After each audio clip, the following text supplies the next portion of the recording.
দেশ মুসলিম, এখানে যদি সংখ্যালঘু অন্য ধর্মের হিন্দু থাকে, বৌদ্ধ থাকে, তাদের রাইটের ব্যাপারে দেখেন ইসলাম কতটা ভয়ঙ্কর হুঁশিয়ারি দিয়েছে। আল্লাহ রাসূল সাল্লাল্লাহু আলাইহি ওয়াসাল্লাম বলেন যে কেউ যদি কোনো সংখ্যালঘুর উপর অত্যাচার করে, তার উপর জুলুম করে, সে যেটার প্রাপ্য এটা থেকে যদি কেউ বঞ্চিত করে, তাহলে কিয়ামতের ময়দানে আমি রাসূল সাল্লাল্লাহু আলাইহি ওয়াসাল্লাম তার পক্ষে, ওই মুসলিমের বিপক্ষে বাদী হয়ে আল্লাহর কোর্টে দাঁড়াবো।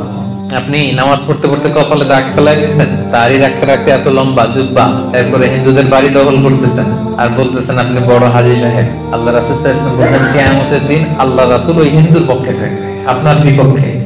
কথাটার ওজন খেয়াল করেন। আল্লাহ রাসূল সাল্লাল্লাহু আলাইহি ওয়াসাল্লাম বলেছেন তুমি মুসলিম হও, তুমি হাজী হও, তুমি যেটা হও, তোমার বিপক্ষে থাকবে আমার অবস্থান কিয়ামতের দিন। আচ্ছা, সোজা সাপটা একটা আনসার দেন। রাসূল সাল্লাল্লাহু আলাইহি ওয়াসাল্লাম যদি কারো বিপক্ষে বাদী হয়ে দাঁড়ায়, যার শাফাআত ছাড়া আমরা জান্নাতে ঢুকে কল্পনাই করতে পারি না, তিনি আমার বিপক্ষে আল্লাহর সুপ্রিম কোর্টের ট্রাইব্যুনালে আমার বিপক্ষে, জান্নাতে যাওয়ার কোনো সুযোগ কি আমার সেদিন থাকবে? জন্য খবরদার। সংখ্যালঘুদের ব্যাপার দেখেন ইসলাম কত কঠিন হুঁশিয়ারি দিয়েছে। আমার হিন্দু ভাইরা, এই আলোচনা যদি কেউ আপনারা শুনেন, আপনাদের পক্ষে সে 1400 বছর আগে আপনাদের পক্ষে, আপনাদের রাইটস এর জন্য, আপনাদের অধিকারের জন্য রাসূল সাল্লাল্লাহু আলাইহি ওয়াসাল্লাম লড়াই করেছেন।